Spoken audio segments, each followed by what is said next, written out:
Your life does not end when a doctor tells you there may be cancerous cells in your body. Through my work, I've met many people who have made it through cancer.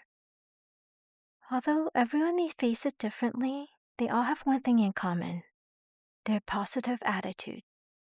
I remember one woman whose lung cancer had spread to her lymphatic system. She never allowed a diagnosis to become her.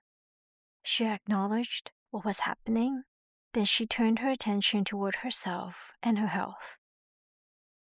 Work could wait. Everything else could wait. For that period of her life, she focused on herself. She went through chemotherapy and radiation. And throughout it all, she held on to the belief that she could make through it. And so she did. Over the years, many of these people have taught me invaluable lessons. Their courage, resilience, and willingness to keep living while facing something incredibly uncertain. I admire them very deeply. And if there was one thing, and just one thing they seemed to have in common, it was this: they never completely handed their lives over to the diagnosis.